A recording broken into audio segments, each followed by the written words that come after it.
వాడికి భయమే, సారీ వాడి తమ్ముడికి భయమే, ఆమెకి భయమే.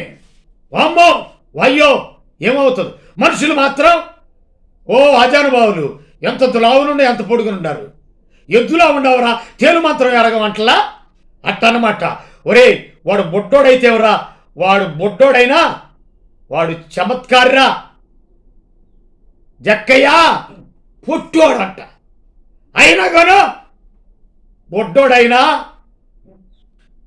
గట్టోడు, పొట్టోడైన గట్టోడు అట్లా ఉండాలా. వేస్తే ఏటుకూరు కాటుకూరు అన్నట్టు ఉండాలా. కనుక వేస్తే ఏటుకూరు కాటుకూరు అన్నట్టు ఉండాలా. కనుక ఈ సమయంలో దేవుని వాక్యం సెలవిస్తూ ఉంది. మొదట దావీదు, 2 కాలేబు, యెహోషువ వాళ్ళు బట్టలు చించుకున్నారు.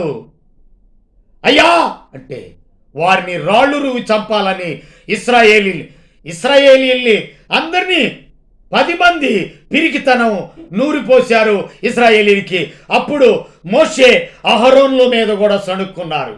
నేను తీసుకెళ్తా ఉంటానుగా, ఒకడున్నాడు, వాడు ఏమంటాడంటే ఎందుకు 2 గంటలకు తీసుకురావచ్చు కదా, మాకేంది బాధ అంటే. మళ్ళీ 500 ఇస్తే నొక్కుపోతాడు, మరి వట్లు ఇస్తే నొక్కుపోతారు. నేను వాళ్ళకి మేస్త్రినంట. ఆ పాస్టర్ గారు చెప్పారు, మేస్త్రి గారు మీకు మేస్త్రి కూలి అని చెప్పేస్తున్నాడు. కారణం ఏంటి? కనుక ఆయన దగ్గర తింటారు, ఆయనే వీడు అని చెప్పి అంటారు. అందుకని ఒక్కొక్కడిని అంతకుముందు దేనికి గారెలకి, కమలాకాయలకి, చికెన్కి లోబడ్డాడు. అందుకని వాడు తీసివేయబడ్డాడు. ఇంకోవాడు అలాంటి పుచ్చు మాటలు మాట్లాడుతుంటే నిన్న మరలా ప్రేమించాయా అనంటే వాడు రావటానికి లేదు. నా మీద నువ్వు అన్యాయంగా మాట్లాడుతూ శాపగ్రస్తుడు అవుతాడు అనగానే ఆ దెబ్బతో ఇంకా రావటం మానుకున్నాడు. కనుక ఎందుకు ఈ మాట చెప్తానంటే, తిన్నప్పుడు పెట్టినప్పుడు పెళ్ళికూడు, పెట్టినప్పుడు పిండాకూడు అనుకోకూడదు. పెట్టినప్పుడు ఉన్నప్పుడు పెడతాడు, లేనప్పుడు సర్దుకోవాలా. పెట్టినప్పుడు పెళ్ళికూడు, పెట్టినప్పుడు పిండాకూడు అనకూడదు. ఈ ఉదయకాలం ఏమిటంట, లోకంలో మీకు శ్రమ కలుగును, ఆయనను ధైర్యం తెచ్చుకునండి, నేను లోకమును జయించి ఉన్నానని. కాలేబు లేదా దావీదు లేదా దానియేలు ఇట్టి శాసనము సంతకము చేయబడనని విని ఏమాత్రం భయపడలేదు. ధైర్యం తెచ్చుకోవాలండి. నిబ్బరము కలిగి యెహోషువ ధైర్యంగా ఉండుము. నిబ్బరముతో నా యేసుకే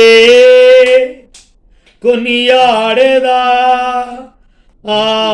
వెకువన్ని లేచిన ప్రభునే కొనియాడేదా. యేసయ్యా యేసయ్యా స్తుతులకు పాత్రుడవు నీవయ్యా నీవయ్యా. యేసయ్యా యేసయ్యా మహిమ ఘనతలు నీకయ్యా నీకయ్యా.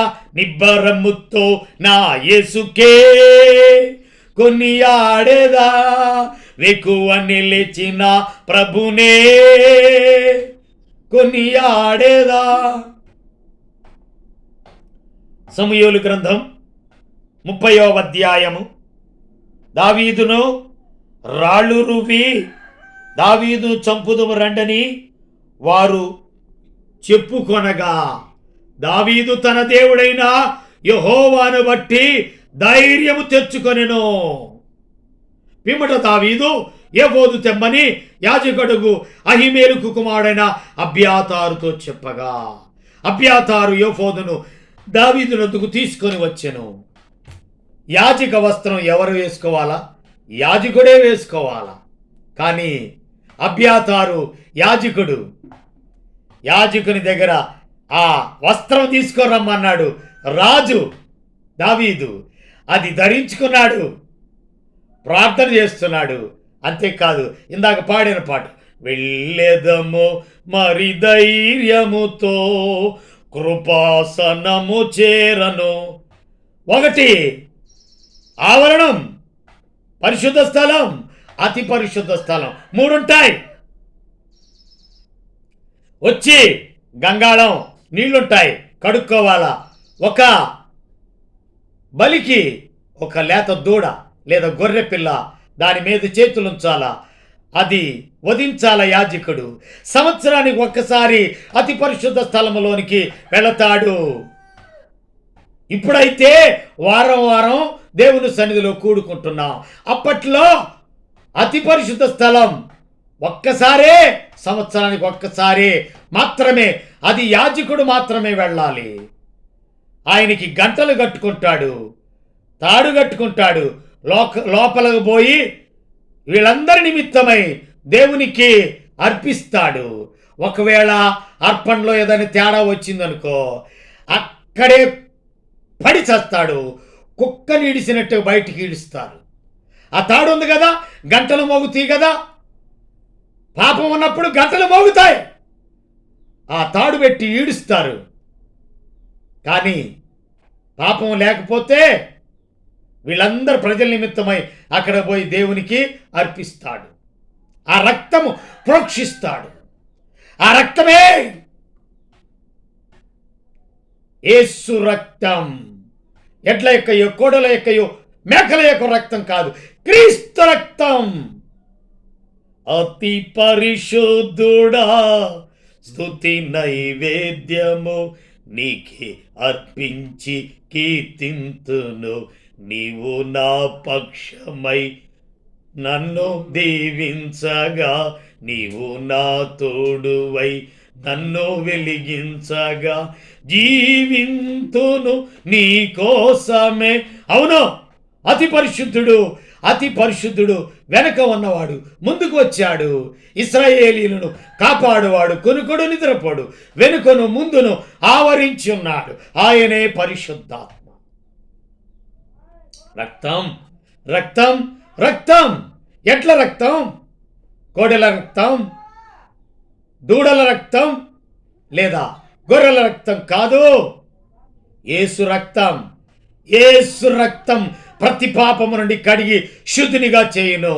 ఎవడైతే పిరికివాడో వాడికి ధైర్యం తెచ్చుకోవటానికి తన దేవుడైన యెహోవాను బట్టి ధైర్యము తెచ్చుకోవాలా, ధైర్యం తెచ్చుకోవాలా. అది కొట్లో తెచ్చుకునేది కాదు, పైనుండి సహాయం. తన దేవుడైన యెహోవాను బట్టి శూర కార్యాలు చేయగలిగిన దావీదు ఇశ్రాయేలీయులలో దేవుడున్నాడని ఈ ఉదయకాలం రుజువు చేస్తున్నా. సౌలు, ఆ ఇశ్రాయేలీయులు అందరూ భయపడిపోయారు. కనుక పిరికివారు ధైర్యవంతుడైన దావీదు గొల్యాతును ఎదుర్కొంటున్నాడు. ధైర్యవంతులే దేవుని ఎదుర్కోగలుగుతారు. ధైర్యం లేనివాడు అంటే మొదటి లిస్టులో పిరికివాడు, లాస్ట్ విగ్రహారాధన. ఈ పిరికి, ఈ విగ్రహారాధన భారతదేశంలో ఎక్కువైపోయింది. అందుకనే క్రైస్తవులను చంపుతున్నారు. చంపితే చంపనివ్వండి, లోకంలో శ్రమ కలుగును.